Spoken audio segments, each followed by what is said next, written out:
glória enche a terra e enche o céu. Tua glória enche a terra, tua glória enche os céus, tua glória enche minha vida, Senhor. Maravilhoso é estar em tua presença. Maravilhoso é poder te adorar. Maravilhoso é tocar nas tuas vestes. Maravilhoso é te contemplar, Senhor.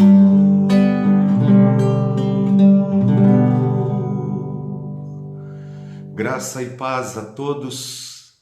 É maravilhoso poder estar na presença do Senhor nesta manhã, junto com todos vocês, e buscarmos a Deus, e ouvirmos a sua palavra, e adorarmos o Senhor, apresentarmos diante de Deus as nossas orações, as nossas súplicas, as nossas necessidades, e confiar nesse Deus maravilhoso. Eu quero convidar você a estar conosco até o final do nosso estudo da palavra do Senhor, esse tempo de adoração, e que Deus possa abençoar muito a sua vida, o seu lar, o seu trabalho, enfim, que em todas as suas necessidades, a boa mão do Senhor, desse Deus maravilhoso que se revelou a nós através de Jesus Cristo, seu Filho, esteja sobre todos nós. Vamos orar? Quero convidar você para orarmos juntos. Bendito seja o teu santo nome, Senhor. Queremos te agradecer por este novo dia.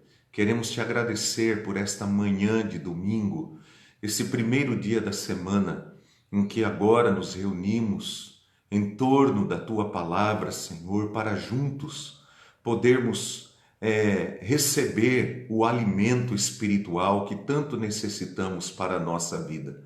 Queremos, Senhor, te conhecer. Queremos, Senhor, te servir de coração, queremos te adorar, queremos também, Senhor, compartilhar a nossa fé com todos aqueles que nos ouvem. E em nome de Jesus, queremos pedir ao Senhor que o Senhor abençoe cada um daqueles que estarão ouvindo esta manhã e juntos conosco, ó Deus, adorando e engrandecendo o teu santo nome. Recebe em nome de Jesus o culto que lhe oferecemos, Pai. Que o Senhor seja honrado em cada palavra, em cada olhar, em cada gesto nosso aqui. Em nome de Jesus, meu Deus. Amém, Pai. Eu quero ler para o nosso momento aqui de intercessão, de oração, o Salmo de número 13. Se você estiver aí com a sua Bíblia, abra ali no Salmo de número 13, esse salmo importantíssimo que fala sobre a oração e muitas vezes também da nossa aflição, e nesses momentos de aflição que clamamos ao Senhor, né? Expondo realmente a nossa alma diante de Deus. Olha o que diz o salmista no Salmo de número 13. Até quando, Senhor? Para sempre te esquecerás de mim? É a pergunta que ele faz, e ele continua. Até quando esconderás de mim o teu rosto? Até quando terei inquietações e tristeza no coração dia após dia? Até quando o meu inimigo triunfará sobre mim? Olha para mim e responde-me, Senhor meu Deus. Ilumina os meus olhos, ou do contrário, dormirei o sono da morte. Os meus inimigos dirão, eu venci. E os meus adversários festejarão o meu fracasso. Eu, porém, confio em teu amor. O meu coração exulta em tua salvação. Quero cantar ao Senhor pelo bem que me tem feito. Glórias a Deus. Você observou? O salmista inicia com a sua inquietação, apresentando diante de Deus a sua crise, a sua necessidade. Deus quer que façamos isso. Deus não se agrada de tentarmos esconder qualquer sentimento que haja no nosso coração. Seja ele de medo, seja ele de raiva, seja ele de angústia, seja ele de dor. Deus quer que apresentemos a Ele todas as nossas necessidades, todas as nossas dificuldades, nossas limitações. Deus quer participar integralmente da nossa vida. Deus quer mudar o nosso estado de ânimo. Então você observou no Salmo que ele começa perguntando até quando e ele termina cantando ao Senhor, louvando ao Senhor. Esse é um tempo realmente de muita reflexão. Eu quero compartilhar com vocês uma canção que eu fiz no início da pandemia. Logo no início, na primeira semana, eu compus esta música e é a primeira vez que eu vou cantar aqui, primeira vez. E eu quero compartilhar com você aquilo que Deus colocou no meu coração e continua colocando em todos esses dias.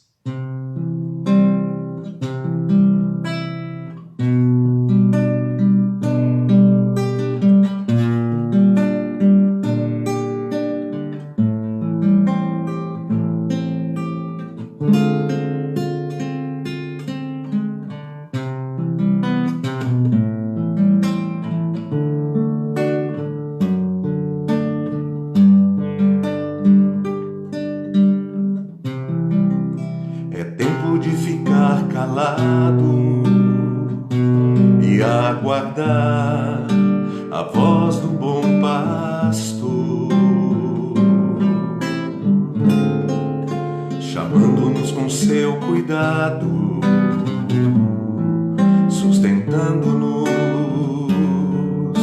com seu amor.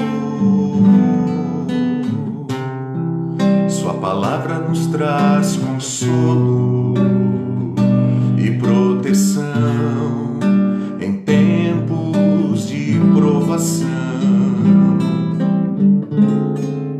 Só nele temos segurança e a certeza do socorro em qualquer situação. Em ti, bondoso Pai,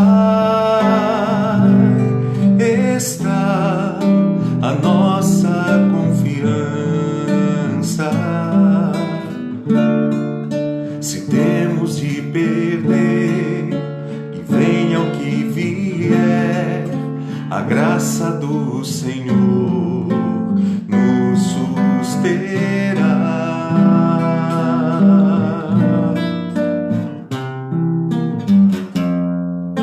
E quando então chegar o dia de encontrar com meu Salvador e Rei, dele ouvirei, por ti minha vida dei, entrar no gozo do teu Senhor.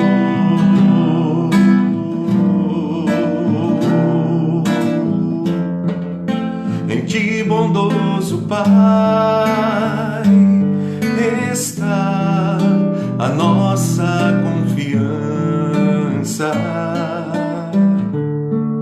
Se temos de perder, venha o que vier, a graça do Senhor nos susterá.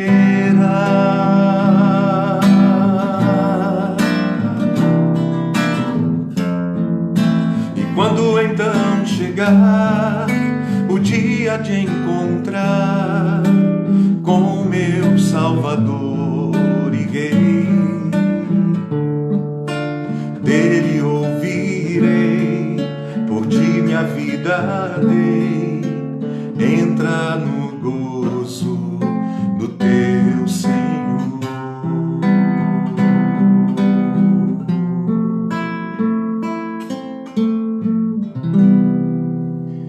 Amém. Que possamos possamos confiar no amor maravilhoso desse Deus que é o nosso supremo pastor e que tem cuidado de nós em todos os momentos da nossa vida. Há um hino também que fala sobre a nossa confiança em Deus. É o hino 174 do Inário Novo Cântico da Igreja Presbiteriana do Brasil. Eu queria compartilhar também com os irmãos. Se você tiver o Inário aí em sua casa, você pode também cantar conosco, também? Tá bom? Tá bom? O hino 174.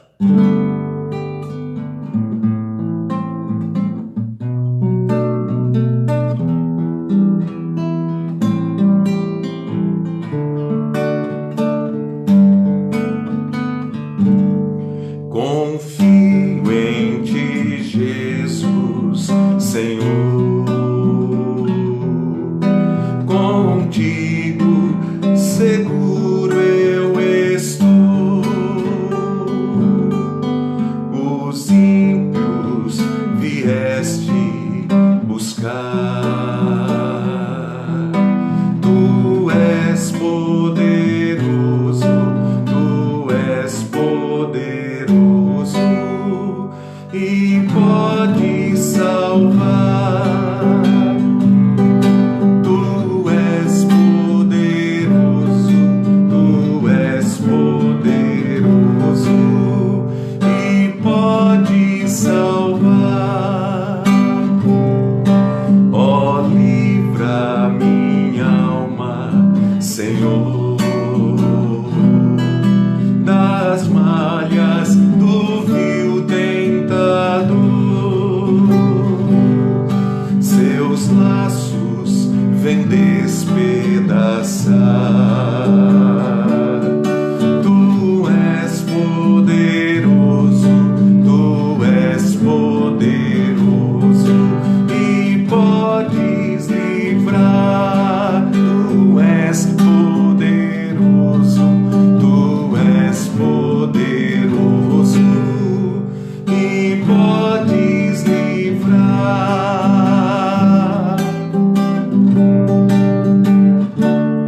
No mundo sofreste, ó Jesus, por mim padeceste na cruz. Teu sangue me pode lavar. Tu és poderoso, Tu és poderoso e podes guardar. Tu és poderoso, Tu és poderoso e podes guardar. Vamos orar ao Senhor mais uma vez nesse instante. Vamos falar com o nosso Deus.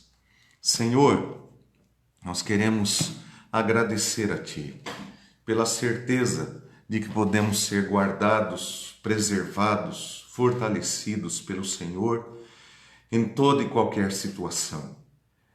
É maravilhoso poder ter um Deus como o Senhor, o único e verdadeiro Deus, Criador dos céus, da terra e de tudo que existe. Um Deus tão grandioso, tão majestoso, tão glorioso e que cuida de nós com tanto amor, que não se esquece de nós, que olha para nós todos os dias, que nos dá respiração, que nos dá vida, que nos dá mobilidade, que nos dá, Senhor, a certeza da vida eterna. Não existe outro Deus que possa fazer isso. Um Deus tão misericordioso e cheio de graça que foi capaz de nos dar o seu único Filho para morrer na cruz pelos nossos pecados, para ressuscitar ao terceiro dia e garantir a nossa salvação. Um Deus tão maravilhoso que enviou o Espírito Santo para habitar em nós, para nos selar e fazer de nós, teus filhos, tua propriedade exclusiva.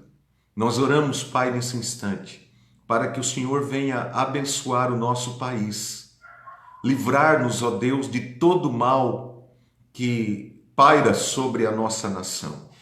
Livrar-nos, ó Deus, das discussões tolas e maldosas. Livrar-nos, ó Deus querido, da injúria, da mentira, da falsidade, da desonestidade. Livrar-nos, ó Deus querido, das palavras pesadas, das palavras tortas, das palavras de maldição, Senhor. Livra-nos disso, Pai. Enche o nosso coração de fé, enche o nosso coração de esperança e de amor pelo Senhor acima de tudo e de amor pelo nosso próximo. Alimenta-nos, ó Deus, com a verdade que é a Tua palavra e abençoe, ó Pai, todas as nossas autoridades, aqueles que o Senhor permitiu que estivessem ali, e agora nós temos o dever, como filhos teus, de orar por eles, ó Pai querido, de sustentar as mãos deles e de pedir até mesmo que o Senhor mude o coração deles, incline o coração deles para fazerem a tua vontade e não a nossa, porque o nosso coração é enganoso, Pai. Nós nos deixamos levar por ideologias, nós deixamos nos levar por tantas coisas humanas e às vezes, e muitas delas, nos afastamos de Ti. Perdão, Senhor, perdão. Ó Deus, tem misericórdia dos que estão enfermos nos hospitais ou em suas casas. Tem misericórdia dos médicos e dos enfermeiros e de todos aqueles que estão trabalhando nos hospitais para que sejam preservados da morte, Senhor, em nome de Jesus. E abençoe também toda a segurança pública do nosso país. Tem misericórdia daqueles que estão ali trabalhando por nós, daqueles que estão na lavoura, daqueles que estão na indústria. Tem misericórdia dos idosos, das crianças, dos adolescentes e jovens. Abençoa-nos, ó Deus, e livra-nos desta pandemia, se assim for do teu querer e para a glória do Senhor, em nome de Jesus. Tudo lhe entregamos agora, Pai. Venha abençoar o estudo da palavra do Senhor, que servirá para a nossa edificação nesta manhã, em nome de Jesus. Amém. Eu quero convidar você a abrir a sua Bíblia comigo no livro de Deuteronômio, capítulo 32. Deuteronômio não, me perdoem. Estava com o texto de Deuteronômio aqui na cabeça, mas não é Deuteronômio, é Êxodo, capítulo 32, tá bom? Êxodo, capítulo 32.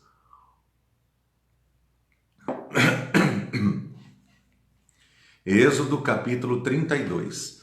Eu vou fazer a leitura de todo o capítulo, que eu creio que será bastante útil para nós, o capítulo todo, para nós entendermos tudo o que estava acontecendo naquele momento, tá bom?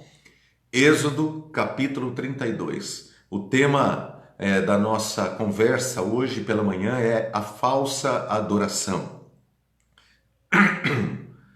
Êxodo, capítulo 32, a palavra do Senhor nos diz assim: O povo, ao ver que Moisés demorava a descer do monte, juntou-se ao redor de Arão e lhe disse: Venha, faça para nós deuses que nos conduzam.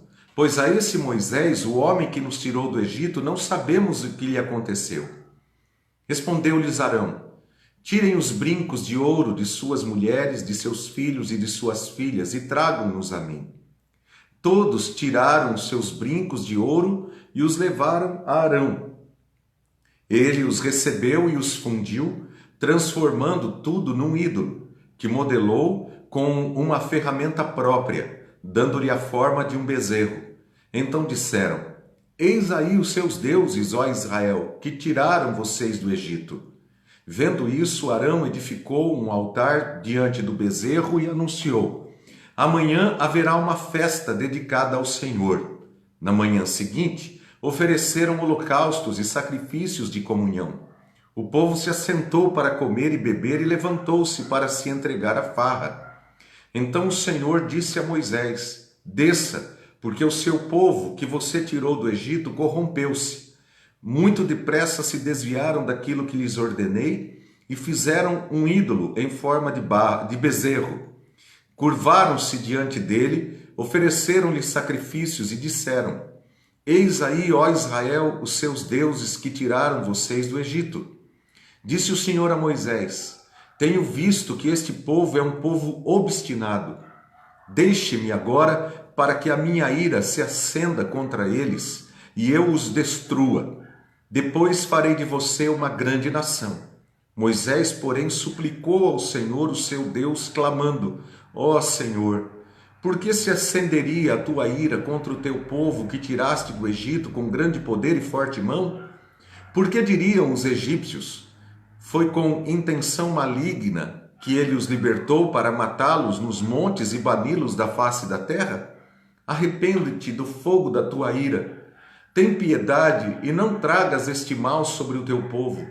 Lembra-te dos teus servos Abraão, Isaque e Israel, aos quais juraste por ti mesmo: Farei que os meus descendentes sejam numerosos como as estrelas do céu, e lhes darei toda esta terra que lhes prometi, que será a sua herança para sempre.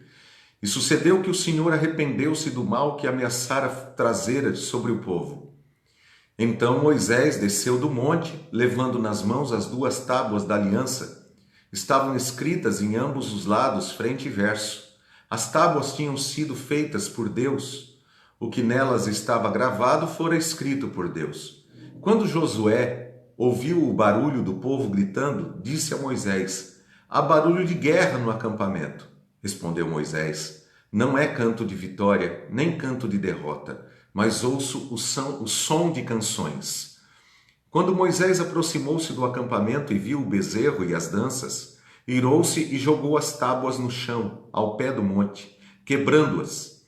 Pegou o bezerro que eles tinham feito e o destruiu no fogo, depois de moê-lo até virar pó. Espalhou-o nas águas e fez com que os israelitas a bebessem. E perguntou a Arão: Que lhe fez esse povo para que você o levasse a tão grande pecado? Respondeu Arão: Não te enfureças, meu senhor. Tu bem sabes como esse povo é propenso para o mal. Eles me disseram: Faça para nós deuses que nos conduzam, pois não sabemos o que aconteceu com esse Moisés, o homem que nos tirou do Egito. Então eu lhes disse: Quem tiver enfeites de ouro, traga-os para mim. O povo trouxe-me o ouro e eu o joguei no fogo, e surgiu esse bezerro. Moisés viu que o povo estava desenfreado e que Arão o tinha deixado fora de controle, tendo se tornado objeto de riso, para os seus inimigos. Então ficou em pé à entrada do acampamento e disse: Quem é pelo Senhor, junte-se a mim. Todos os levitas se juntaram a ele. Declarou-lhes também: Assim diz o Senhor, o Deus de Israel: Pegue cada um a sua espada, percorra o acampamento de tenda em tenda e mate o seu irmão, o seu amigo e o seu vizinho. Fizeram os levitas conforme Moisés ordenou, e naquele dia morreram cerca de 3.000 dentre o povo. Disse então Moisés: Hoje vocês se consagram ou se consagraram ao Senhor, pois nenhum de vocês poupou o seu filho e o seu irmão, de modo que o Senhor os abençoou deste dia. No dia seguinte, Moisés disse ao povo: Vocês cometeram um grande pecado, mas agora subirei ao Senhor e talvez possa oferecer propiciação pelos pecados de vocês. Assim Moisés voltou ao Senhor e disse: Ah, que grande pecado cometeu esse povo! Fizeram para si deuses de ouro. Mas agora eu te rogo, perdoa-lhes o pecado, senão risca-me do teu livro que escreveste. Respondeu o Senhor a Moisés: Riscarei do meu livro todo aquele que pecar contra mim. Agora vá, guie o povo ao lugar de que lhe falei, e o meu anjo irá à sua frente. Todavia, quando chegar a hora de puni-los, eu os punirei pelos seus pecados. E o Senhor feriu o povo com uma praga, porque quiseram que Arão fizesse o bezerro. Que Deus nos abençoe no estudo da palavra dele nesta manhã, que ela sirva de fato para a nossa edificação. A palavra de Deus Nela está escrito que Deus está à procura de verdadeiros adoradores que o adorem em espírito e em verdade. Deus está à procura de verdadeiros adoradores. Esse é um dos temas mais importantes da Bíblia, a verdadeira adoração. Isso porque existe muita adoração falsa, falsa adoração. Desde que nós caímos em pecado, o que está registrado em Gênesis, no capítulo 3, nós nos tornamos, por natureza, idólatras. A idolatria sempre é tentar colocar algo ou alguém no lugar de Deus, no altar do nosso coração. Nesse sentido, todos nós somos idólatras. Todo ser humano já nasce com a idolatria dentro do seu coração. E por quê? Porque o pecado nada mais é que a auto-idolatria. É tentar se colocar no lugar de Deus. Nós somos os primeiros a tentar nos colocar no lugar de Deus. Quando o diabo tentou o primeiro casal, Adão e Eva, qual foi a proposta dele, Adão e Eva? Foi: no dia em que vocês comerem do fruto que Deus lhes proibiu comer, vocês serão iguais a Deus. Isso queria dizer, olha, vocês não precisarão mais de Deus, vocês serão os seus próprios deuses. Vocês serão iguais a Ele. Se vocês são iguais, não precisam dele. Então essa é a essência da idolatria, querermos estar no lugar de Deus, sermos iguais a Deus, para chegar a um ponto de dizer nós não precisamos de Deus. E quando nós olhamos para toda a história da humanidade, e principalmente a modernidade e a pós-modernidade, isso fica mais evidenciado ainda, porque com o avanço da ciência na modernidade, o que foi sendo colocado cada vez mais foi a pessoa e a presença de Deus de lado. De lado. Houve durante muito tempo falsas concepções de Deus, que é uma forma de idolatria também, na Idade Média e antes disso, muito mais ocorreu depois disso, porque o homem foi colocado no centro de tudo. O homem se tornou o ápice, então, de tudo. Deus foi tirado da vida do homem, através dos conceitos do iluminismo e tudo mais. Deus foi tirado do cenário, e o homem foi entronizado. Exatamente aquela proposta lá do Éden. O diabo nunca desistiu dela, e o homem sempre a agasalhou em seu coração. Ele sempre esteve ali. Não é à toa que, quando nós estudamos a história da humanidade, a idolatria sempre está presente, sempre está presente. O que havia era um medo religioso, um medo causado pela própria idolatria, pelas tiranias e tudo mais, de entronizar o homem de uma vez. Mas o que acontecia também, se você for olhar pela história, é que os tiranos sempre se auto-idolatraram e eles se colocaram acima do restante da humanidade. E todos tinham que adorá-lo. Assim é a tirania. É o que nós vemos, por exemplo, lá na Coreia do Norte, tem aquele tirano que está ali dominando sobre todo o povo, e o povo vive sempre se curvando e adorando aquele homem que se coloca como Deus da nação. Isso aconteceu no Egito, nos dias ali dos egípcios. Faraó era colocado como uma divindade. No Império Romano, nós também vemos os Césares como verdadeiras divindades, a ponto de o próprio Nero exigir que ele fosse adorado. E assim tem sido na história. Todo tirano, todo regime ditatorial, enfim, ou mesmo o Estado muitas vezes quer ser adorado, às vezes dentro de uma empresa, onde quer que seja, No futebol, as pessoas têm os seus ídolos, na música, na cultura pop, em todo tipo de cultura existe uma idolatria. Nós somos propensos à idolatria desde que houve a queda do homem. Então a adoração falsa, ela é algo comum, natural aos seres humanos, a todos nós, a todos nós. E aí vem uma pergunta, então, diante disso. Quanto da adoração que é prestada hoje em dia, nós podemos dizer que, então, que seria verdadeira adoração, já que existe tanta adoração falsa, o que seria a verdadeira adoração? Como definir, então, isso? O que é uma verdadeira adoração, diante de tanta adoração falsa? Vamos ver o nosso texto aqui, vamos ver o que nós podemos aprender, já que Deus está à procura de verdadeiros adoradores que o adorem em espírito e em verdade. Nós vemos aqui no texto que Moisés, o servo de Deus, usado por Deus para libertar Israel da escravidão do Egito, onde os israelitas estiveram por cerca de 430 anos como escravos ali no Egito. Moisés, agora eles já haviam sido libertos, né? Eles são libertos ali no capítulo 14, fala da libertação. No capítulo 15 tem um lindo cântico de Miriam, exaltando a Deus, glorificando o Deus libertador. E depois eles começam então a caminhada pelo deserto. E aqui, quando nós chegamos nesse capítulo, Moisés, lá no capítulo 20, vai dizer, no capítulo 19, me perdoem, vai dizer que Moisés ele subiu ao monte para receber as tábuas da lei.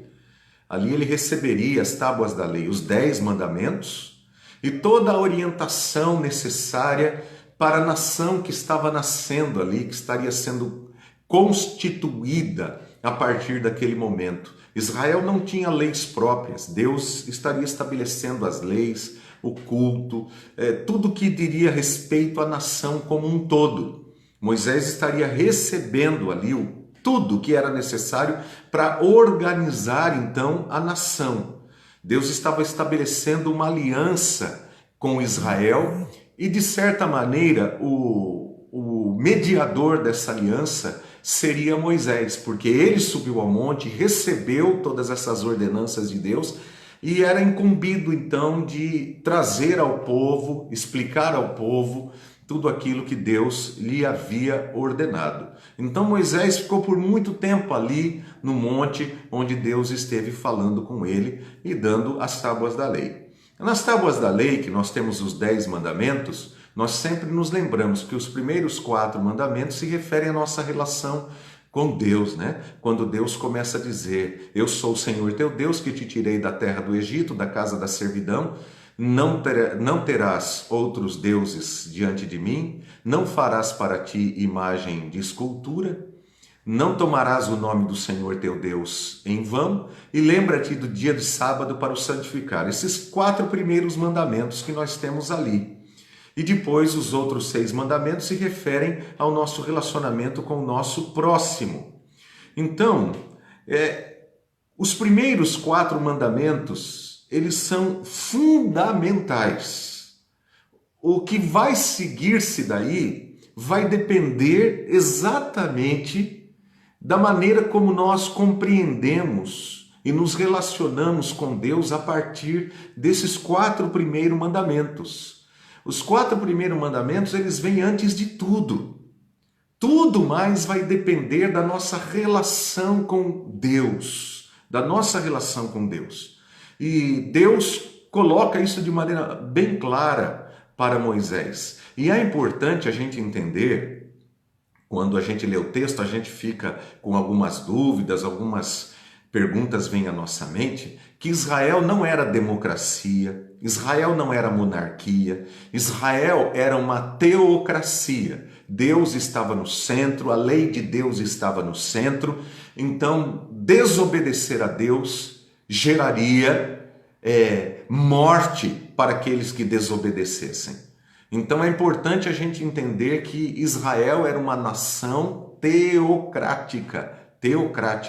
A lei de Deus deveria ser observada à risca. Obedece à lei, bênçãos vêm. desobedece à lei, vem maldição. E dependendo até de qual é a obediência, poderá até vir a morte. Né? Isso que nós vemos em toda a lei. Então é preciso compreender essa natureza estrutural da nação de Israel. Então Moisés ele recebe a lei. Josué está esperando Moisés, porque Josué era aquele que sempre acompanhava Moisés, onde Moisés ia. E, inclusive ele vem ser depois que Moisés deixa de ser o líder, né? Quando ele morre, Josué assume a liderança no lugar de Moisés. Agora Moisés está descendo do monte. E o que é que Moisés vê quando ele desce do monte? Ele vê exatamente aquilo que não se esperava, a adoração falsa. E o que é que constitui uma adoração falsa? O que nós vemos aqui sobre uma adoração falsa? Que a adoração falsa, ela é dirigida a um Deus falso. Você jamais pode praticar uma adoração falsa ao verdadeiro Deus.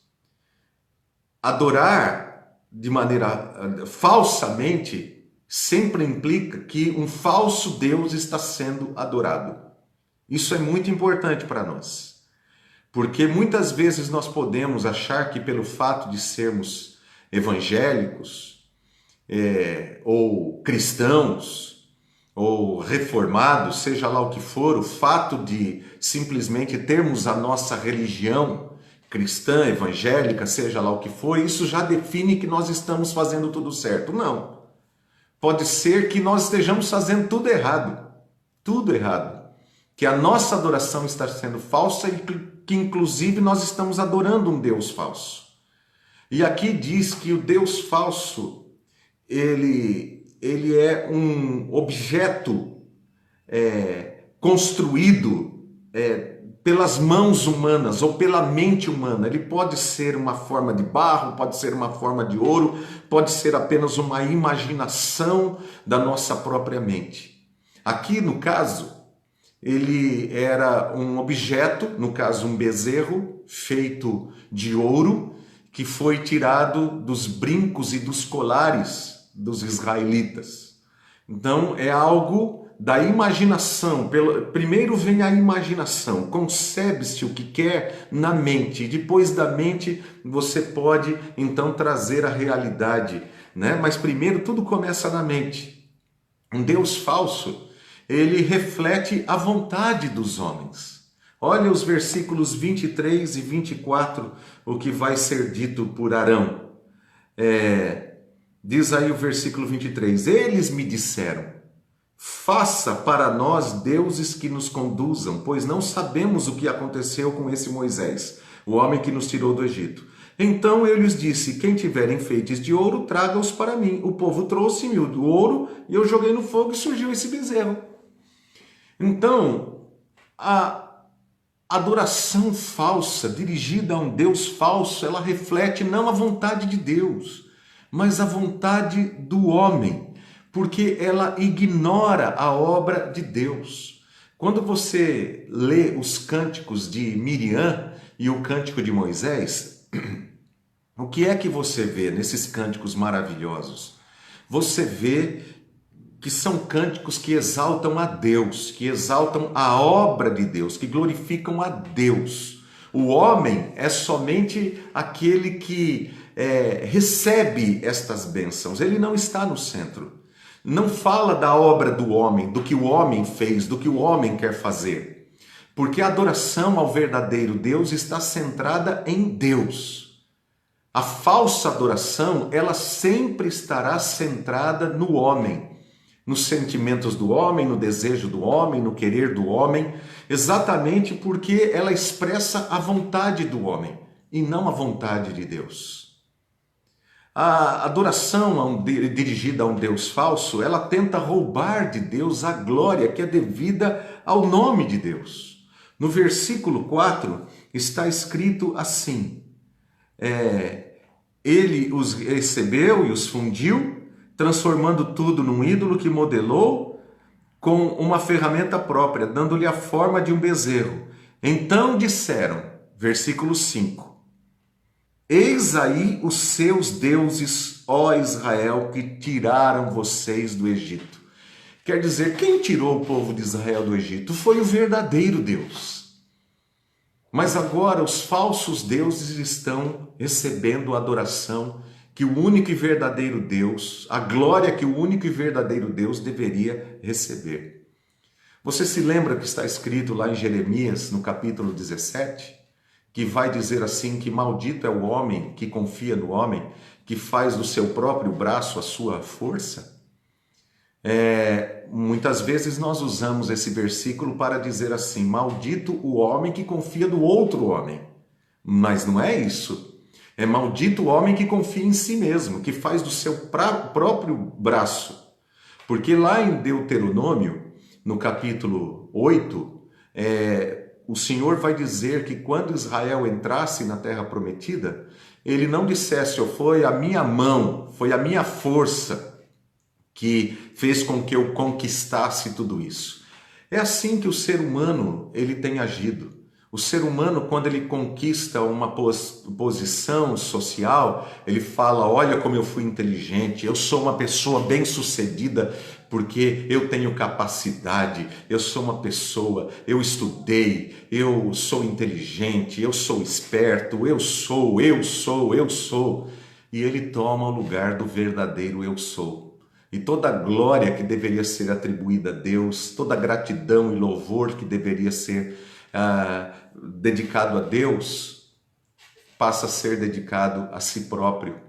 É interessante isso e o cuidado que nós devemos tomar com isso. Porque quantas vezes nós fazemos alguma coisa, mesmo dentro da igreja, e nós fazemos com o propósito de querer receber elogio das pessoas. Não há problema em você receber elogio, mas quando você faz com o objetivo de receber elogio, de alguém vir e falar assim, parabéns, que coisa maravilhosa, e você, eu realmente, eu fiz, eu sou bom mesmo, eu dou cada estudo, eu canto pra caramba, eu sou formidável no que eu faço. Ou se ninguém vir dar o elogio, poxa vida, ninguém viu o que eu fiz, Se você faz para a glória de Deus, se o seu propósito é glorificar o verdadeiro Deus, então não tem por que você querer esperar adoração para si mesmo, elogio para si mesmo, que alguém venha e fale do que você fez, E é interessante, queridos, aqui, porque no versículo 5 vai dizer assim, vendo isso, Arão edificou um altar diante do bezerro e anunciou, amanhã haverá uma festa dedicada ao Senhor. É interessante que Senhor está aí com letra maiúscula. Aí a palavra Adonai, que de fato eles achavam que adorando aqueles deuses falsos, eles estariam adorando o próprio Deus. Isso quer dizer que você pode muitas vezes até usar o nome do Senhor, mas não é Ele que vai receber a adoração. Você se lembra, em Mateus no capítulo 7, Jesus Cristo vai dizer assim, que pelo fruto é que se conhece a árvore. E Ele fala que muitos naquele dia dirão, Senhor, Senhor, em Teu nome, nós fizemos isso, nós fizemos aquilo.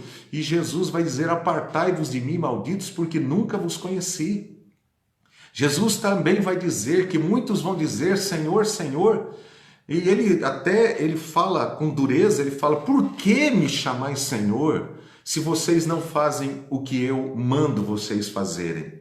Então, não adianta chamar Jesus de Senhor, chamar Deus de Senhor, quando a adoração não é prestada a Ele. E sabe, Deus sempre está avaliando o nosso coração. Ele julga o nosso coração, o homem vê a aparência. Exatamente porque na aparência pode parecer que nós estamos adorando o verdadeiro Deus. Mas lá no nosso íntimo, nós é que queremos ser adorados. Porque aquele falso Deus, ele nos representa. Lembra que dentro de nós é que está a idolatria. Nós é que queremos receber ali o elogio, o aplauso, ou seja lá o que for.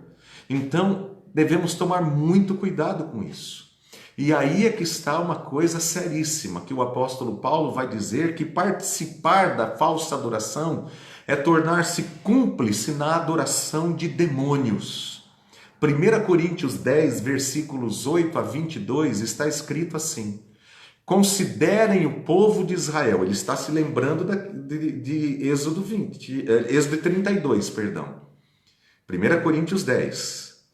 Considerem o povo de Israel. Os que comem dos sacrifícios não participam do altar. Por quê? Porque Arão levantou um altar para oferecerem sacrifícios aos falsos deuses. Portanto, o que estou querendo dizer? Paulo pergunta. Será que o sacrifício oferecido a um ídolo é alguma coisa? Ou o ídolo é alguma coisa? E Paulo diz, não. Ele vai dizer que o ídolo em si não é nada. É apenas uma imagem. Mas agora ele vai explicar qual é o problema da idolatria. Quero dizer que o que os pagãos sacrificam é oferecido aos demônios e não a Deus. Por que que Paulo está dizendo isso? Porque Paulo quer nos dizer que por detrás de toda idolatria, de trás de todo ídolo, encontra-se demônios que querem ser adorados. Eu falei isso no domingo passado, no culto da noite, falando sobre a questão da idolatria, que o grande desejo de Satanás foi sempre receber adoração no lugar de Deus. E ele achou um meio de se fazer isso através da idolatria. Então Paulo está dizendo que o ídolo em si não é nada. Ele é apenas uma imagem construída pelas mãos do homem. Não tem poder algum. Ele tem boca, não fala, tem olhos, não vê, tem ouvidos, não ouve. Mas o problema em si não é a imagem que está ali somente. É um problema. Mas aquela imagem não tem poder algum sobre nossas vidas. O que tem poder e o que escraviza o ser humano são os demônios que agem por meio da idolatria. E Paulo diz, e não quero que vocês tenham comunhão com os demônios. Vocês não podem beber do cálice do Senhor e do cálice dos demônios. Não podem participar da mesa do Senhor, ou quer dizer, vocês não podem ter comunhão com Deus e ao mesmo tempo comunhão com os demônios, porque o cálice do Senhor é a comunhão com Deus quando nós partimos o pão e bebemos o cálice. Paulo está falando da Santa Ceia, que é o ápice da comunhão para a vida cristã. E Paulo está dizendo aqui que participar da mesa de demônios, da idolatria, é ter comunhão com os demônios. E aí ele vai perguntar, porventura provocaremos o ciúme do Senhor? Somos mais fortes do que ele? E ele conclui no versículo 23, tudo é permitido, mas nem tudo convém. Tudo é permitido, mas nem tudo edifica. Então nós precisamos avaliar muito bem a nossa adoração. Porque em lugar de estar em comunhão com Deus, aí você precisa examinar muito bem o seu próprio coração. Porque nós podemos, em lugar de estar em comunhão com Deus, estar em comunhão com os demônios. Isso é muito grave, isso é muito sério. Nós podemos até mesmo usar o nome do Senhor e ainda assim não estarmos em comunhão com Deus, não estarmos adorando a Deus, estarmos adorando demônios no lugar de Deus. A falsa adoração, outra coisa importante aqui, ela não é só dirigida a um Deus falso, mas em segundo lugar, a falsa adoração, ela conduz a uma vida de pecado. Em lugar, se a verdadeira adoração é dirigida ao verdadeiro Deus e reflete a vontade de Deus, e ela nos mantém em comunhão com Deus, a verdadeira adoração, a falsa adoração, ela é dirigida a um Deus falso, ela quebra a comunhão com Deus, em lugar da comunhão com Deus, o homem se encontra em comunhão com demônios, é escravo de demônios, ela não produz libertação, e ela pode até usar o nome de Deus, mas ela estará adorando demônios. A verdadeira adoração, ela conduz a uma vida de santidade, de consagração a Deus. A falsa adoração, por outro lado, ela torna o homem ainda mais escravo do pecado.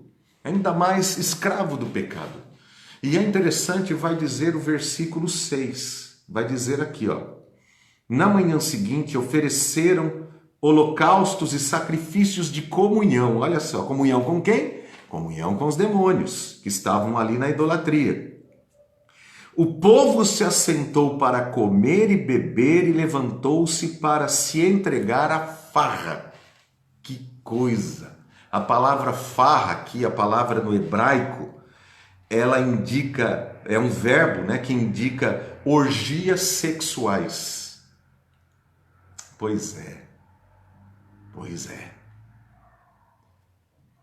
Quanta gente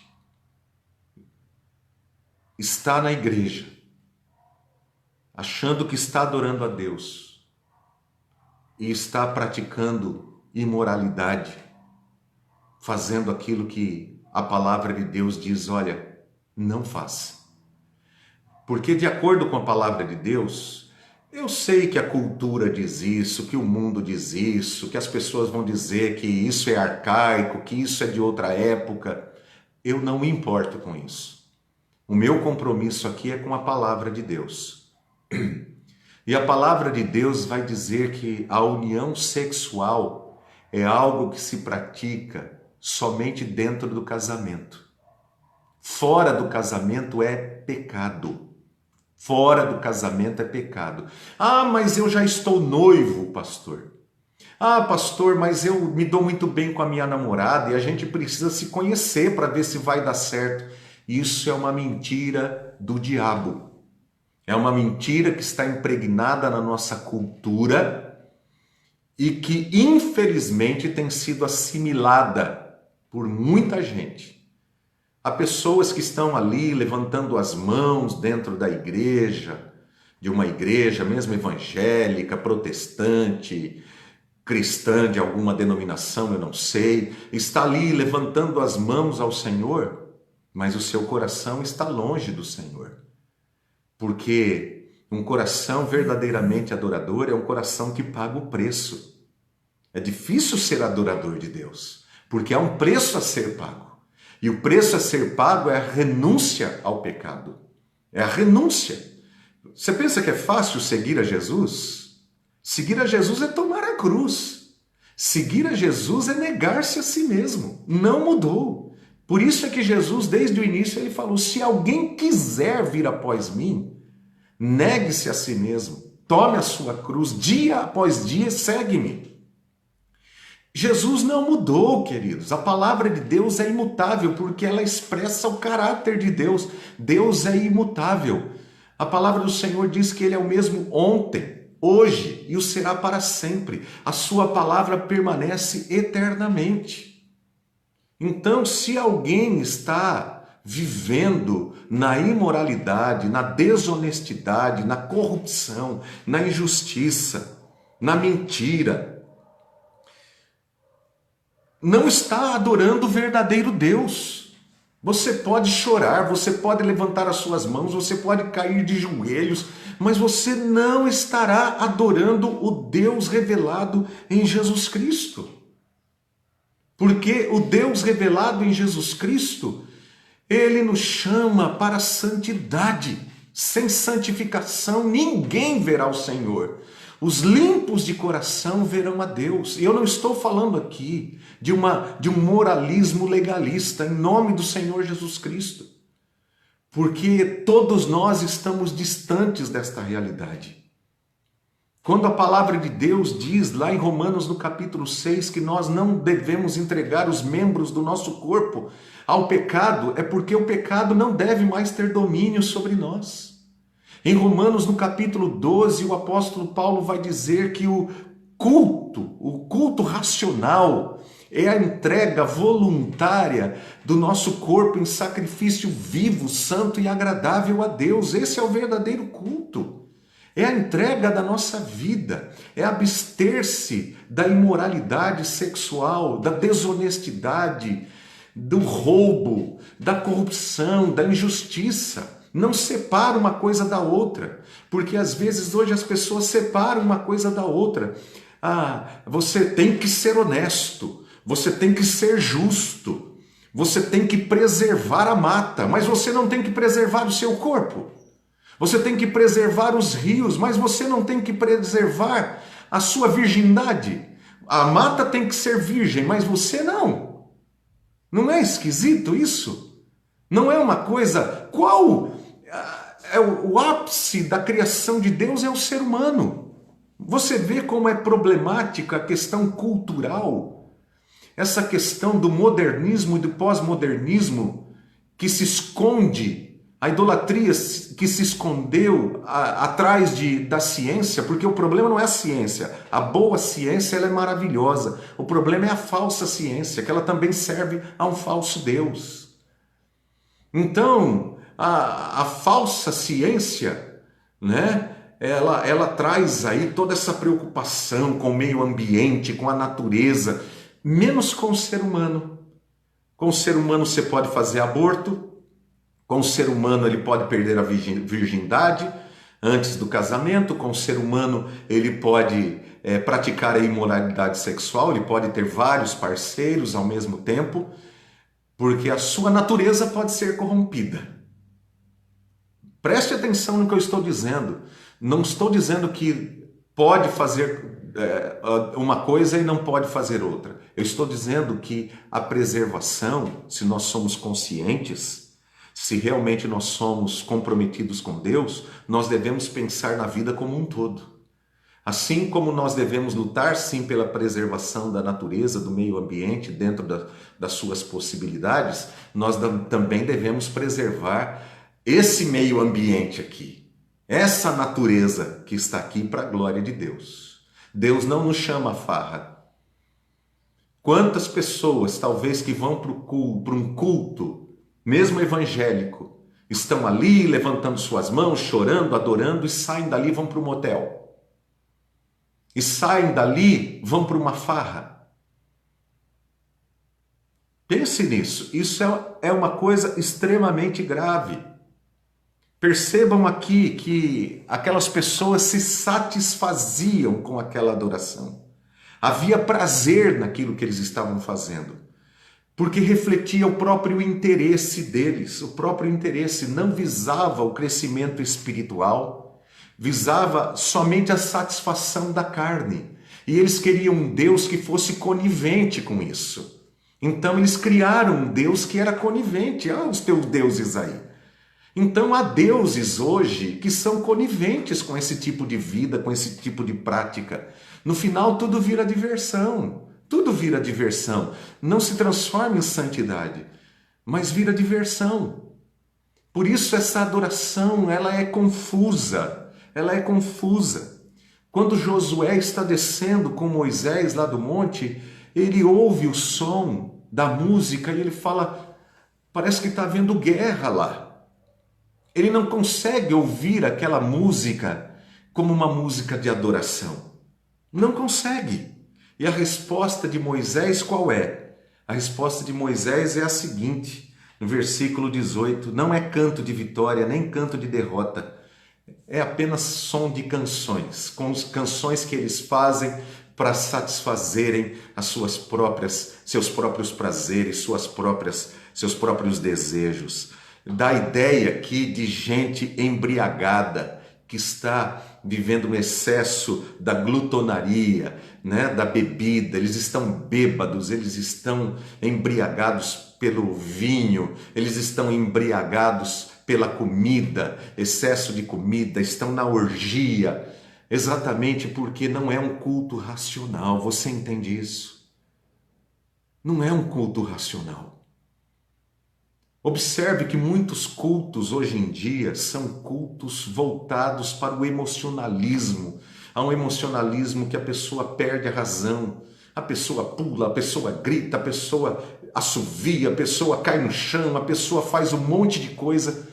Parece que ela perde a sua racionalidade. Ela perde a capacidade de reflexão. Isso é muito comum nos falsos cultos. Nos falsos cultos, mas no verdadeiro culto de adoração, A razão não é deixada fora. Quando você entra para dentro da porta do templo, você não deixa a sua mente, a sua razão ali. Você entra com ela, porque o culto é racional. Ah, pastor, então eu não posso chorar durante o culto, eu não posso me alegrar durante o culto? Sim, pode. O que você não pode é deixar que o emocionalismo tome conta, a ponto da sua razão ser anulada. A ponto de que aquele que está lá na frente falando, esteja falando coisas e você, pelo fato de não raciocinar no que está sendo dito, você engolir aquilo lá, nem sabendo mais o que está sendo dito. E a pessoa pode enganar você, pode ser um falso pastor, como nós falamos aqui na última lição, um falso mestre, um falso apóstolo, que está conduzindo também você a uma falsa adoração.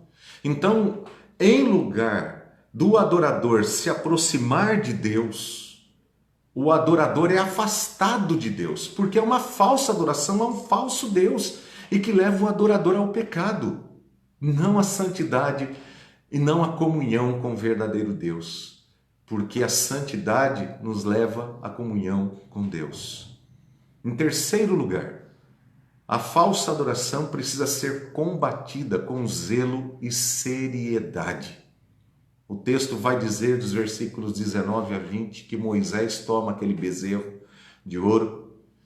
Primeiro Moisés pega as tábuas da lei, joga no chão. Depois ele pega o bezerro de ouro e ele tritura, ele joga no fogo de novo para que se desfaça aquele bezerro de ouro, né?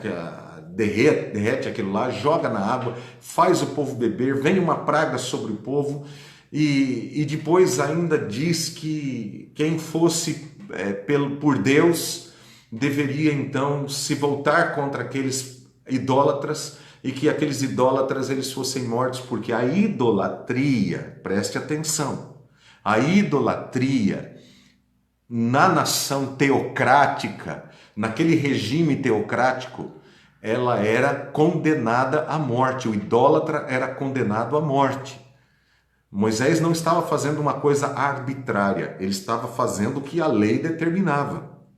Então os idólatras deveriam morrer, porque senão eles iriam contaminar a nação que era propriedade exclusiva de Deus. Ali não tinha questão assim, olha, quem quiser,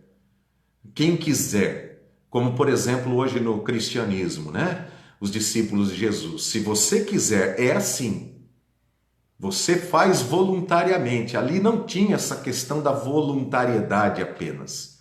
Tinha que realmente quebrar a dureza do coração.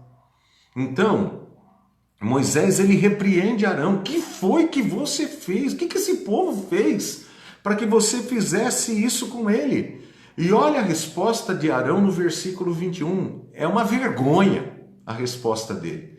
Porque a resposta de Arão qual foi? O povo me forçou a fazer isso daí. Olha que eles me trouxeram aí, olha eu joguei lá no fogo e saiu esse bezerro. Ai, meu Deus do céu. Que resposta mais fajuta, né?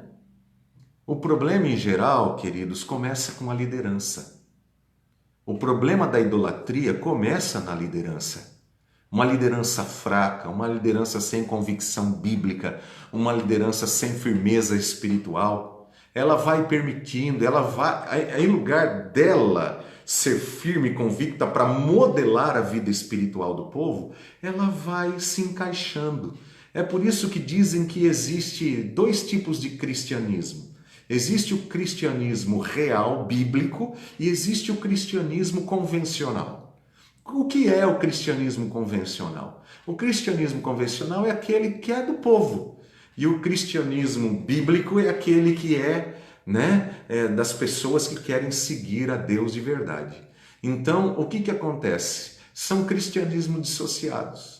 E aí, muitas vezes, essa liderança aqui, que diz ser uma liderança comprometida com Deus, para não perder o povo, começa a negociar. Não, vamos deixar, senão a gente vai perder, né? Vai perder gente. E aí vai fazer o quê? A nossa igreja vai ter pouquinha gente? Nós queremos encher aqui de bastante gente. E aí nós não vamos ter dízimo? E aí nós não vamos ter oferta? Como é que a gente vai viver?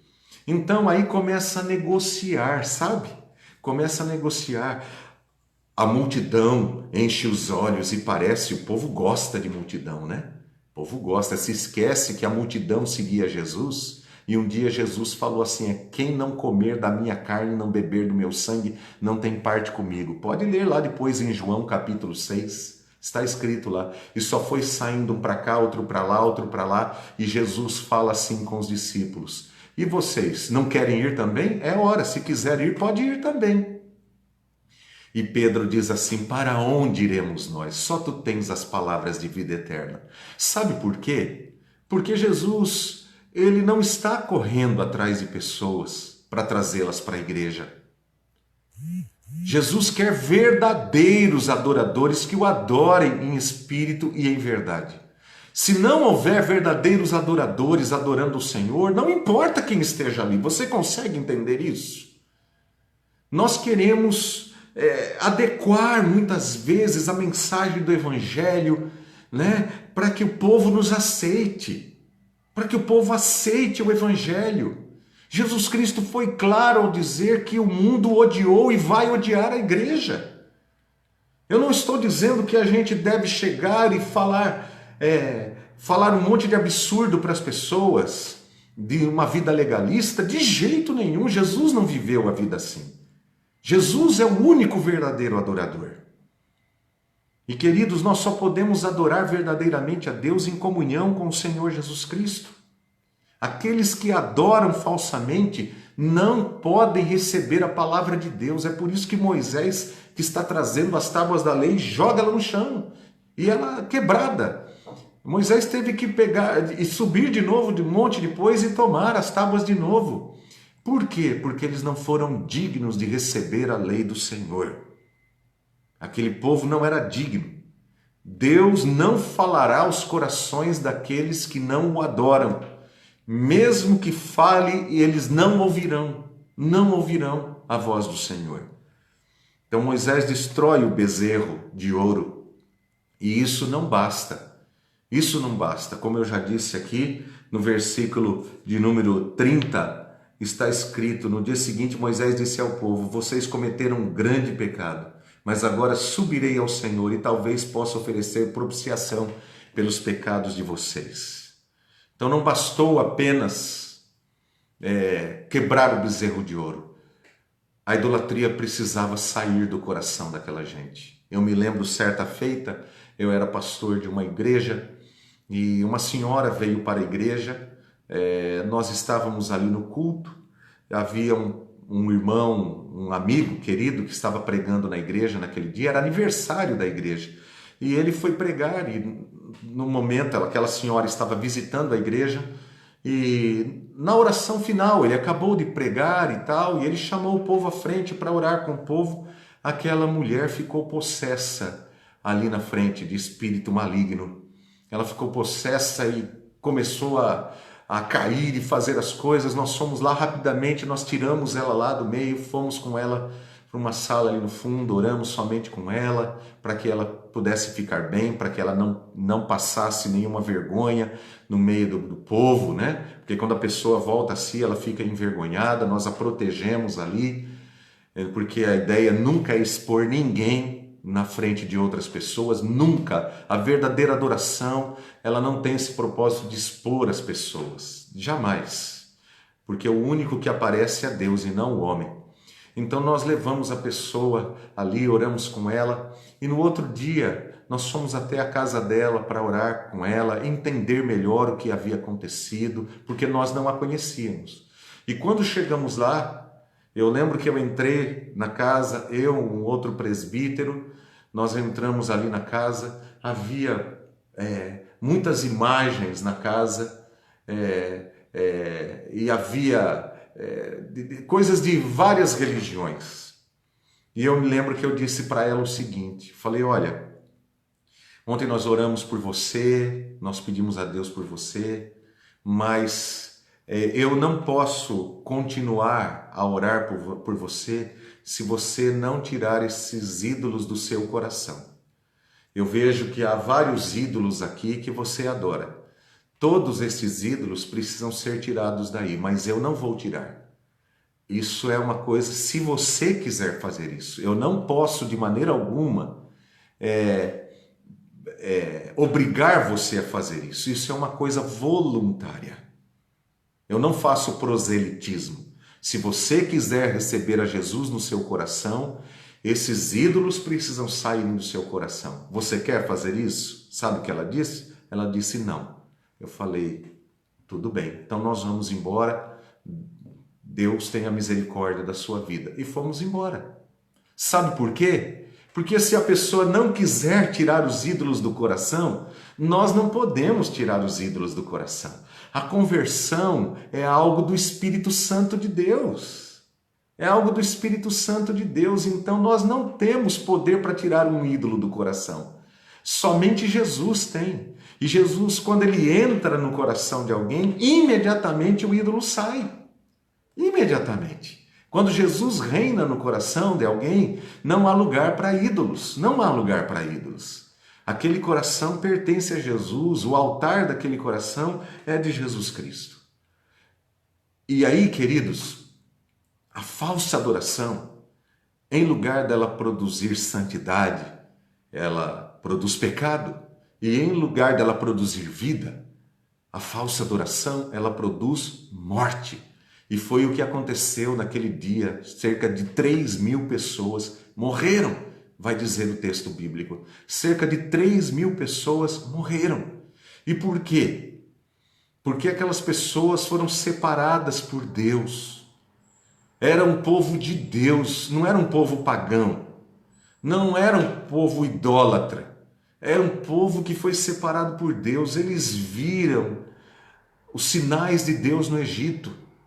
Eles viram os milagres de Deus. Eles viram os feitos extraordinários de Deus. Eles viram o que Deus fez com Faraó e todo o seu exército ao atravessarem o Mar Vermelho. Eles viram o que Deus fez, como Deus os preservou, como Deus os guardou. Então, diante de tantos sinais, de tantas evidências claras, genuínas, eles deveriam ter o seu coração voltado para Deus, mas eles não se voltaram para Deus. Então você não está falando aqui com um povo pagão, você não está falando aqui com um povo idólatra. Subentende-se que esse povo conhecia a Deus, ainda que somente através dos sinais de Deus, das evidências da divindade. E eles deveriam, então, adorar esse Deus. Mas em lugar de adorar esse Deus, o que é que eles fizeram? Eles foram idólatras. Logo, eles abandonaram a Deus. Eles não tiveram respeito por Deus. Não glorificaram a Deus. Atribuíram a um bezerro feito pela imaginação e pelas mãos humanas a libertação que Deus lhes deu. Esse Deus que não se manifesta através de imagem de escultura. Esse Deus que não se deixa ver em imagem de escultura. E esse povo se corrompeu e a corrupção gerou a morte. No versículo 7 é interessante esse processo, né? Esse processo ele diz, então o Senhor disse a Moisés, desça, porque o seu povo que você tirou do Egito corrompeu-se. Muito depressa se desviaram daquilo que lhes ordenei e fizeram um ídolo em forma de bezerro, curvaram-se diante dele, ofereceram-lhe sacrifício. Olha só a sequência. Corrupção, desvio, idolatria, mais idolatria, né? Corrupção, desvio e idolatria. Sabe o que acontece com pessoas que apostatam da fé? É exatamente isso. Elas se corrompem, elas se desviam e elas passam a ser adoradores de ídolos, adoradores de ídolos. Quando você não dá ouvidos a Deus e a sua palavra, você pode ter certeza que a corrupção virá, você vai se desviar de Deus e você vai se tornar um idólatra. Essa é a sequência, sempre foi e sempre será. Então a corrupção gera morte, ela desvia as pessoas do caminho do Senhor, ela endurece ainda mais o coração daqueles que a praticam, porque o versículo 9 vai dizer assim: disse o Senhor a Moisés, tenho visto que esse povo é um povo obstinado, ou aquilo que a Bíblia Sagrada chama de dura cerviz. Eu quero pensar com você rapidamente sobre o Brasil, o nosso país. Nosso país é tido como o maior país cristão do mundo, mas é o país, basicamente está entre os países em primeiro lugar de corrupção no mundo. É não só um caminho para o tráfico de drogas, mas é um dos países que mais consome drogas no mundo. É um dos países mais violentos do mundo. É um dos países mais sensuais do mundo. Preste atenção nisso. O que isso tem a ver com Deus, com a verdadeira adoração? Dizem por aí que o Brasil hoje é um dos maiores países evangélicos do mundo. Queridos, isso deveria surtir um efeito no Brasil totalmente distinto do que é. Não é só eleger um presidente ou alguém. Hoje nós temos 2 ministros presbiterianos. Deus tenha misericórdia deles. Deus tenha misericórdia. Mas não é isso. Ainda que possam ter lá pessoas com a sua fé, com a sua religião, mas não é isso. Um país onde o verdadeiro Deus é adorado, a cultura muda, o estilo de vida muda, as pessoas passam a ser mais honestas, as pessoas passam a ser mais justas, as pessoas passam a repudiar a droga, a violência, as pessoas não vivem numa sensualidade desenfreada, as pessoas são mais conscientes das suas responsabilidades. Mas pelo contrário, que a gente vê exatamente o contrário de tudo isso. Olha só, vou pegar uma coisa aqui para nós, que está agora, nesses dias. Ontem a nossa cidade, São José do Rio Preto, teve cerca de 400 novos casos. 400 novos casos de infectados pelo vírus. E sabe qual é a minha maior tristeza? Nós estamos tendo culto presencial em nossa igreja. E ali na nossa igreja, não é porque nós somos bons, é porque nós entendemos que como cristãos nós devemos seguir aquilo que tem sido orientado. Então ali nós temos praticado tudo o que é orientado para que nós possamos fazer o culto. Há o distanciamento entre as pessoas, ninguém pode ficar dentro do templo sem usar máscara, o álcool gel está ali, tem que ter todo o respeito, nós reduzimos o máximo ali a capacidade para que pessoas possam estar. Enfim, nós estamos fazendo tudo o que é possível para respeitar as leis, para respeitar as pessoas, a dignidade humana e darmos o nosso testemunho de fé. Mas às vezes a gente passa em frente a algumas igrejas, as igrejas estão lotadas. Eu passo sempre em frente a uma igreja evangélica, as pessoas estão lá conversando sem máscara. Eu vejo a lotação que está ali, sem nenhum respeito. Ah, mas nós somos pessoas de fé. Para com isso. Isso é ridículo. Isso é ridículo. Deus age por meio daquilo que é certo. E se nem aquele povo que se diz povo evangélico tem o devido respeito, se dá o devido respeito, como nós vamos poder influenciar esse país? Isso é uma vergonha. Por isso a palavra de Deus diz que o nome do Senhor é blasfemado entre os gentios por vossa causa. Romanos capítulo 2, o apóstolo Paulo fala sobre isso. Por quê? Porque os cristãos, aqueles que se dizem cristãos, aqueles que se dizem evangélicos, deveriam ser exemplo de vida, de coerência, de respeito para com as autoridades. Ah, mas eu não concordo. Não é se você concorda. Não tem a ver se você concorda ou não. Você tem que respeitar, você tem que orar. para que a sua oração possa chegar diante de Deus. Porque não há autoridade que não seja constituída por Ele. Então, o nosso país é um país idólatra, está mergulhado na idolatria, mergulhado na idolatria. Exatamente por isso, é o maior país corrupto do mundo, é um dos países com mais pessoas, usuários de droga, de álcool, de violência, de sensualidade, exatamente porque falta coerência, porque há muita idolatria no nosso país. A mão de Deus pesa contra aqueles que praticam a idolatria. Versículo 35, e o Senhor feriu o povo com uma praga, porque quiseram que Arão fizesse o bezerro. Nós oramos e Deus não ouve. Por isso que Moisés fala, eu vou orar e vou pedir a Deus, quem sabe? O povo de Deus está aqui para fazer diferença. O povo de Deus está aqui, nós estamos aqui para fazer diferença na vida das pessoas.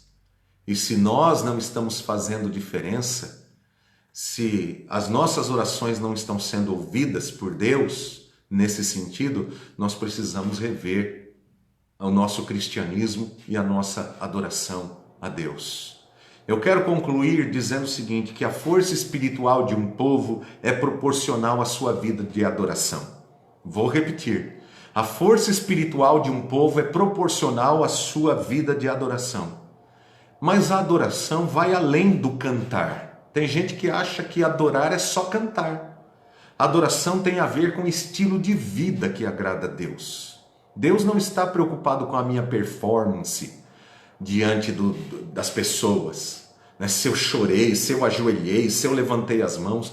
Por isso que Jesus fala, vai lá, entra no teu quarto, olha ali as expressões de adoração. Oração, dar esmolas para alguém, jejuar. O que Jesus fala? Não deixa que as pessoas olhem para você e vejam, porque não é um espetáculo. Não é um espetáculo para provar para os outros, para mostrar para os outros. É Deus que vai ver se o seu coração é sincero diante dele ou não. É Deus. Então, a verdadeira adoração tem a ver com um estilo de vida que agrada a Deus, com o reconhecimento de que se você é de Deus, não irá brincar com o pecado, vai levar a sério o pecado. Se você está sendo desonesto nos seus negócios, você vai rever os seus caminhos, vai ser honesto. Se você é um mentiroso, vai deixar de mentir. Se você é ladrão, você vai abandonar a ladruagem e vai ser uma pessoa honesta. Se você é corrupto, injusto, você vai ser justo, você vai tratar os seus empregados melhor, você vai tratar bem a sua esposa, você vai tratar bem os seus filhos, você vai tratar bem o seu marido, você vai levar a sério o seu trabalho, você não vai ser folgado no seu trabalho, fingindo que está trabalhando. Não, você vai trabalhar de verdade, porque você está ali trabalhando para a glória de Deus, não por causa do salário que você recebe, não, mas porque você está ali como servo de Deus, em tudo você está adorando a Deus. Então, portanto, quer comais, quer bebais ou façais outra coisa qualquer, fazei tudo para a glória de Deus, diferente daqueles que comiam e bebiam aqui em Êxodo 32, que comiam e bebiam para o seu próprio prazer, para os seus próprios deleites. Não. O cristão, ele vive a sua vida para a glória de Deus e para adorar a Deus. Tudo que ele faz tem o propósito de adorar a Deus. Inclusive o seu dinheiro é utilizado com esse propósito, porque a maior idolatria que existe no mundo é a idolatria do dinheiro. O Deus dinheiro. Não é à toa que Jesus falou, vocês não podem servir a dois senhores, a Deus e ao dinheiro. Porque é exatamente isso, as coisas materiais, o desejo pelas coisas materiais, pelas posses, e tem até uma teologia, né, chamada de prosperidade, que o Deus do dinheiro está por detrás dela, que não é o Deus da Bíblia, não é o Deus da Bíblia, que o Deus da Bíblia não está preocupado se você vai ficar rico ou não. Aliás, isso é o menos importa, né? Você tem que trabalhar honestamente, ser um homem de Deus, uma mulher de Deus, e trabalhar honestamente, fazer as coisas honestamente, mas nunca ser escravo do dinheiro. Aliás, até os ricos, de acordo com a Bíblia Sagrada, devem ser generosos em repartir. Em repartir, porque Deus é generoso em lhes dar. Há pessoas que têm o dom disso, sabem como ganhar dinheiro. Eu não sei. Eu sou uma pessoa que, se dependesse de mim ficar rico, eu estava perdido mesmo, porque eu não sei, né? Mas não quer dizer que o pobre também não é idólatra do dinheiro, porque há pobres também que não são nada generosos. Deus vê o coração. Há ricos que são idólatras e há pobres que são idólatras, como há ricos que são generosos e há pobres que são generosos. Então, a idolatria é outra coisa. A idolatria é outra coisa, é o amor do dinheiro, que é a raiz de todos os males, como diz a palavra do Senhor, né? Então, o cristão, ele não pode trazer dúvidas sobre o seu testemunho. Não pode trazer dúvida, né? E por quê? Porque nós temos que revelar quem é o Deus que nós adoramos. O Deus que nós adoramos, ele se revelou na pessoa de Jesus. E eu creio nisso. Eu vivo isso. Procurem ver a minha vida. A minha vida vai demonstrar o que eu creio e o que eu prego. E eu não vou arredar pé disso. Não vou arredar pé. Já o objetivo de Satanás, que está por detrás da idolatria, é desviar-nos da verdadeira adoração. É não permitir que nós nos consagremos verdadeiramente a Jesus e creiamos de todo o nosso coração na palavra de Deus. A verdadeira adoração, ela leva em consideração a santificação do nome do Senhor. Se Deus está sendo santificado através da minha vida.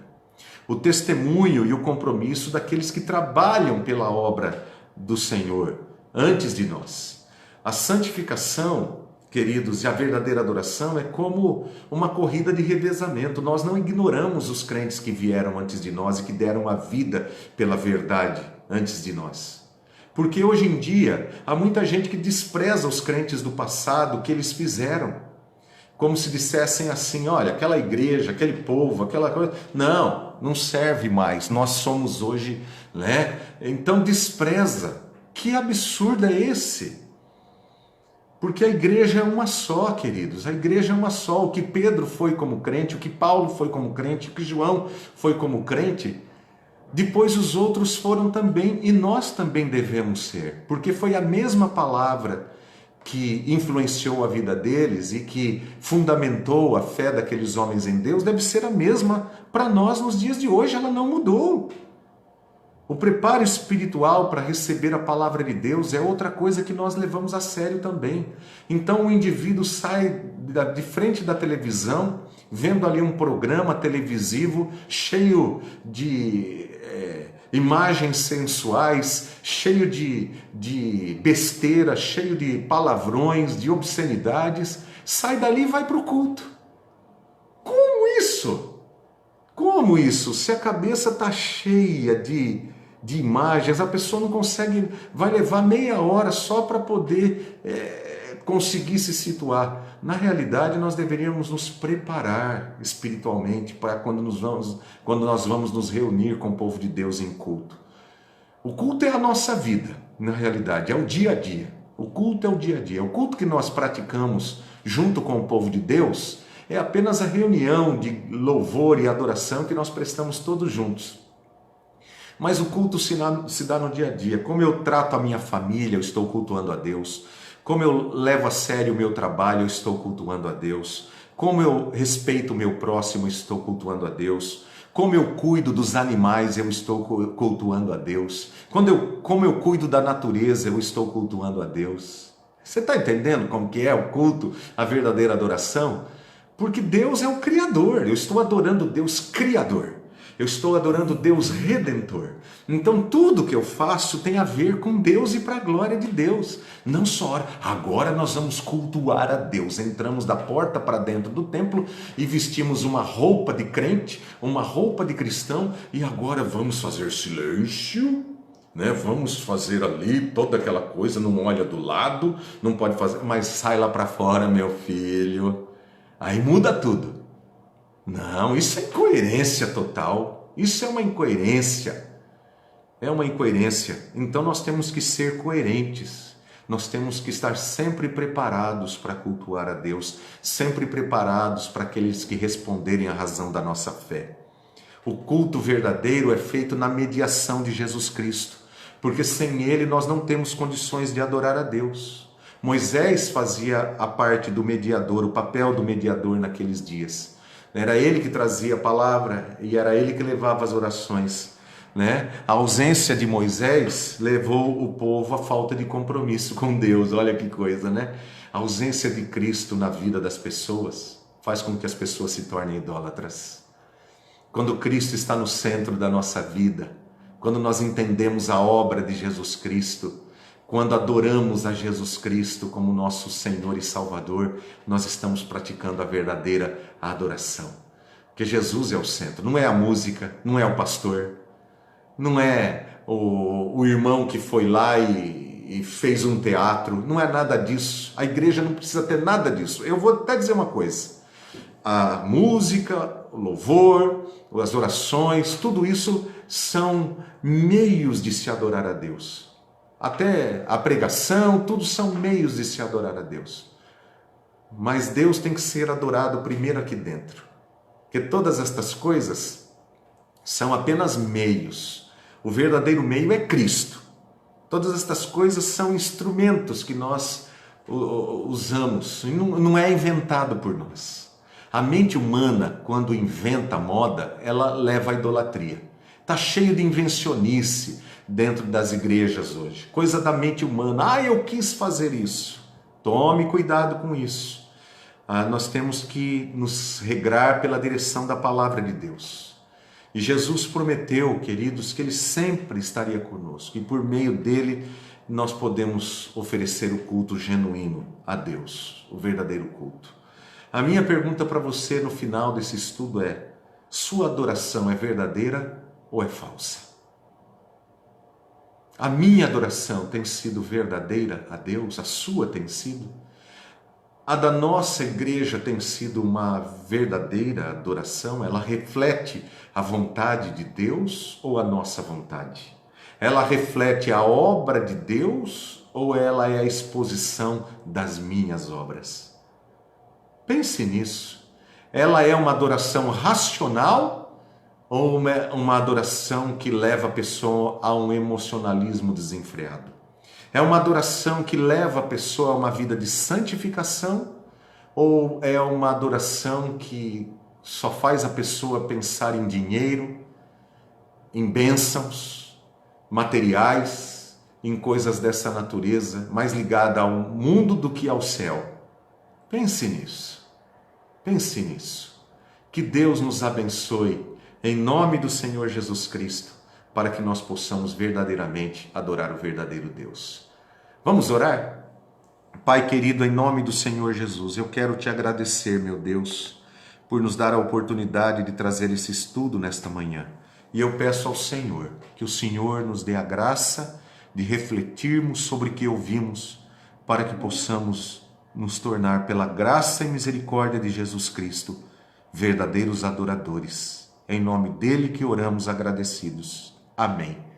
Que Deus os abençoe em nome de Jesus. Convido você para estar conosco às 7h da noite no nosso culto hoje. Tá bom? Segunda Igreja Presbiteriana de São José do Rio Preto. Que a paz do Senhor seja com todos. Um grande abraço.